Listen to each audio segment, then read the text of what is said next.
think the only thing, if you're really truly on the fence, is read the book Breaking the Cycle. Start there. And if that book hits you hard enough, you're going to come back and you're going to say, all right, I need some help. What's going on, Reboot Team? It's your man Chris here, and I am here with another graduate from the implementation program. I'm very, very excited to get to know him a little bit better and introduce him to you guys. This guy has come such a long way, and I'm really, really proud to not only share the spotlight with him today, but just proud of his progress overall as both a rebooter and as a man. I am here with Ethan. How you doing today, sir? Good, man. How are you? I'm doing great, man. Appreciate you making the time. Yeah, no So, problem. absolutely. So, first thing that I want to ask you, as far as how you first discover the program goes, how did you, yeah, how did you Yeah, first discover the program? yeah. So I actually stumbled across JK probably like 5 years ago, right? Whenever I found out, I needed to control this behavior, came across JK on YouTube, really started following him throughout the years. I subscribed to his emails and started like reading those consistently and just really needed to like focus in on that. And then I had a really bad relapse about a year and a half ago, where I really needed to focus on it on this problem because I was planning on getting married. I'm actually getting married next month, so all these things kind of led me to the program. I already knew about JK. I already knew he had a program. I just was like, okay, this is my next step to try to finally get control of my behavior. So, what was the moment like when, so you're seeing JK and you're like mid relapse and you're kind of on the fence, is like, should I join this group? Should I not? What was the moment like when you finally said yes? Like, what was that moment like? So it was extremely stressful, right? Like the moment was because, my fiance was kind of like, it's either you do something and change your life or it's over. And I mean, it's a no-brainer for me. I needed to change my life. I knew that, right? And she knew that. So the moment of like, I really need to do this was kind of like settled in when I finally got reached out to you guys and got a call with our reboot strategist, GT, and just having that one-on-one conversation with him was like a really huge realization, like, holy crap, I really need this in my life. Absolutely, man. And it's not an easy thing to admit that, first of all. We both know how common of an issue this is, but it's guys like you that are inspiration for guys that are kind of on the fence. It's like you openly admitted that, like, okay, this has proven to be a problem for me, and now I'm aware of like the consequences if I don't follow through and make a change. And we'll dive into some of those changes and what they've done for you, a little bit later. But talk to me about when you first joined the group. So you have that conversation with your strategist, you're in the group. Talk to me about that. Like, what were your first few months in the group kind of like? So the first few months were a lot of information all at once, right? Which is kind of cool, but at the same time, it's hard to digest. Like, as a guy that really wanted to be in control of my behavior, I wanted to try to eat it all at once. But what I kind of learned after my first couple months, you got to take one little bite at a time of the blue elephant in the room and try to really digest these tools that we learn in the program to really kind of implement them in the right ways in your life.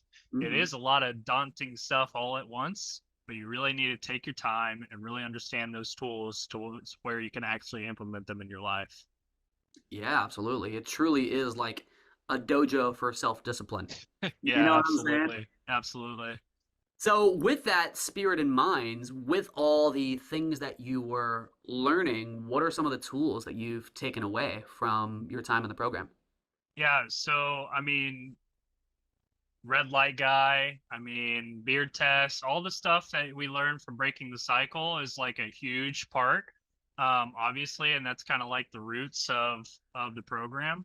On top of like morning routine and getting an evening routine and learning how to actually do a feelings exercise and all those kinds of things.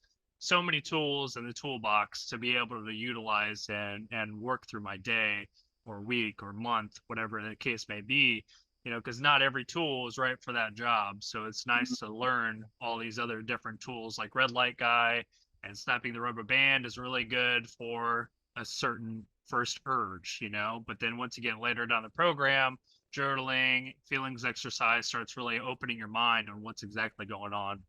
Yeah, no, and I love that you spoke to that because the cool thing about this program is that, yes, there's a lot of different tools that are introduced, but like you said, it's not like you need every single tool for every single job. In fact, you have the freedom and the ability to organize your own toolbox, because what might work for me might not work for you and vice versa. So once you kind of develop a style and once you develop a routine that's proven to be beneficial and healthy for you, then the next step after that is just about keeping it consistent, you know? Yeah, yeah, absolutely. And that's one thing that I like learned in the middle of the program is like, okay, this is working. So how do I keep that momentum going? Like I have this kind of a feeling, so I've seen that these tools work better for me. Journaling, meditating works better for me if I'm extremely stressed. So you got different tools for your toolbox. Absolutely. And one of those tools for me, I know when I was within like the first few stages of my reboot journey was accountability. Like Hmm. having other brothers in the struggle that get it, where there's Yep. no judgment ever. It's just a matter of like, yo, you say you're going to do this, so do it. So I'm Yep. curious as to how, having an accountability partner has affected your reboot. Man, it's been insane. One, I have a fantastic AP that's was extremely active in the group. We've become really great friends. On top of that, we have a lot of great interests in mind. Like just yesterday, he was asking me to look at his website that he's trying to promote, and I'm just like, yeah, this looks really good. We're giving him some honest feedback, and that's what we want in AP. We want honest feedback about what's going on in the reboot, right? And we've grown to be friends, but in the beginning we were very like calling each other out about the small things. Hey, you haven't been sharing very much. Why haven't you been sharing? Have you been doing these things that you said you were going to be doing? Hey, you haven't checked up with me this week. Hey, let's jump on a call tomorrow. Small things like that go a long way because you have somebody to actually talk to you about what's going on. That's not your partner. That's not anybody that's in your actual circle.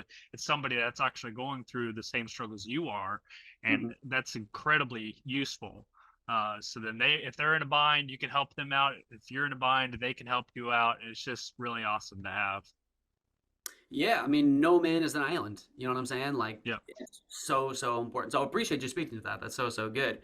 Also curious about your experience in the coaching calls. Yeah, so coaching calls were a big eye opener for me as well. I didn't get to join as many as I would honestly like to with my work schedule and everything, but the ones that I were able to join, man, it was just absolute eye opening.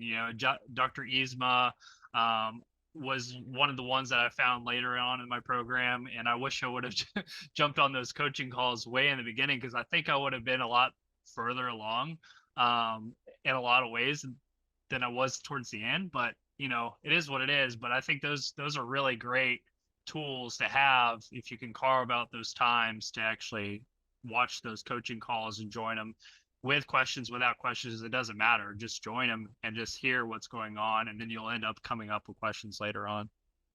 That's really, really good. So we have Dr. Eastman's calls, we've got Milan's calls, we got Dr. Rankin's calls. Yep. And I think my favorite part was the fact that each coach kind of specializes in a different area. Yep. They all kind of specialize in a different thing. So depending, Hmm. again, kind of going back to that toolbox, mine might not look the same as yours and vice versa. You got different kinds of calls for different kinds of needs. All right. So I'm curious as to, before when you were kind of like acting out, you know, whether they be through the coaching calls or just through the modules in the program or just talking with other guys in the group, like were there any discoveries about yourself, through this process? Yeah, for sure. I mean, self-image. JK always talked about self-image. Like, I never really like knew what that really meant. You know what I mean? Like, I don't know what I really think of myself, what I would really view of myself. So really understanding that, what that really means to me, and understanding that was a big thing for me, as well as uh, um, Dr. Yzma kind of opening up, you know, the trauma of my childhood and kind of understanding what that really means and how I can help with those those steps and go the right direction to help with that. That was another big one for me. Like I didn't even know that was a thing really for me. I thought I was fine. No, that's great. You know, that self-image thing. But it's Yeah. well, you know, when people talk about like this area of addiction, it's you know, I don't know, like people tend to have like a bit of a stigma against it, I guess. You know, like, oh, I, you know, was able to conquer an addiction fueled by alcohol, and people will go, hooray! Hey, I Yep. was able to, you know, overcome an addiction based on like XYZ type of drug. Hooray! Yeah, I was able to like overcome my sexual compulsions and live a better life than ever before. And then people kind of do the side eye, like, Yep. Yep. wrong with you? What kind of person is? And one thing that most of us, if not all of us, that kind of have a history with this kind of behavior have dealt with is a sense of shame. Whether that Mhm. we've been shamed because of our behavior or just generally feel shameful about it, you know? Right. Right. And that self-image, like that, oh, I am just like that shame ultimately kind of like seeped into your psyche a little bit. And like Mhm. you walk around with that. But like you said, oh, I think I'm fine. But the more digging you do, it's like, oh, Yeah. okay. This Yep. isn't supposed to be here, right? Yeah, that's a extremely good way to put it. Because like I didn't see that it was a big problem for me. My fiance saw it was a big problem for me, and I really started to realize it's really affecting my life, and I didn't want it to affect my life anymore. Mm. So then going down further and further in the program, then I was like, holy crap, this is amazing. Like I am living the best life I probably ever have, and I'm more in love with my fiance. I have more room for all these activities with her, and it's just grown. It's just made my life 10 times better. I couldn't ask for anything better. I love that, man. And sincerely, like I'm inspired by that. And anybody who might be listening or thinking to themselves like, "Oh my gosh, like that's just like I'm too far gone." Oh man, like good for him, but that almost seems impossible, you know? Which leads me to a question that I like to ask, but I'm curious to get your take on. Basically, if you were to kind of see a person like that, for example, that might be going through that kind of on the fence sensation that you know very well, kind of suffering in silence in a way that you and I know about very well. They're confused and they're acting out in ways that have proven to be unhealthy for them. They feel like they can't stop. Knowing what you know now and living where you're at now, just in your state, in your lifestyle now, your mindset, your health, knowing what you know now, is there anything in particular that you would want to share with that person? I I think the only thing, if you're really truly on the fence, is read the book Breaking the Cycle. Just read the book. Start there. Mm. And if that book hits you hard enough, you're gonna come back and you're going to say, all right, I need some help. Because I listened to that book, read that book hundreds of times, hundreds of times. If you just read it once, front to back, you'll know. Yeah, yeah, maybe a little bit biased because I'm the guy who leads the call based on that book. But no, it's a fantastic read, and I like to think of it as like reboot 101. Oh, So 100%. everything, yeah, you know what I mean? Like everything we 100%. talk about in the group, as far as like the baby steps, as far as something that's going to hit you emotionally, but also give you something practical to walk away with and do and apply right then and Yep. there. Yep. So, with all that said, like with wielding the sword of breaking the cycle, to that same person, would you then recommend this program? Oh, 100%.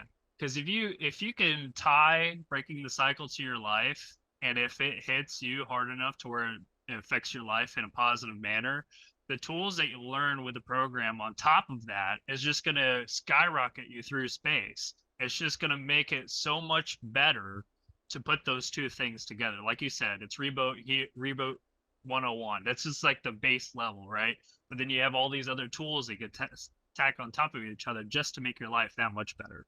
So you heard it from the man here, folks. Like here is a guy who, again, has not only gotten rid of a behavior that's proven to be unhealthy for him, but he's happier. He's lighter. Like I've seen this guy.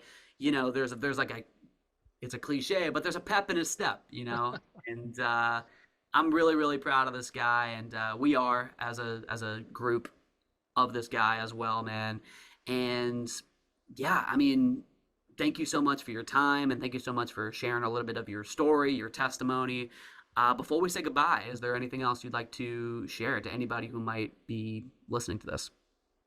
Uh, no, I really think if you're struggling with any type of addiction in general, I think even then, Breaking the Cycle would still be a good book to pick up. So if you're dealing with any kind of compulsive behavior in general, read Breaking the Cycle. I mean, that's it. It's a fantastic read, man. And with the added community, sense of accountability, and the structure to get you to where you want to be, not just with getting rid of an unhealthy behavior, but getting you closer to the kind of life that you want to live. Take it from Ethan. We've got the coaches, we've got the reading material, we've got the community to help you do just that for yourself. So, with all that said and more, Ethan, thank you so much for your time, brother. For real, I really, really appreciate you. Thanks, man. Appreciate it.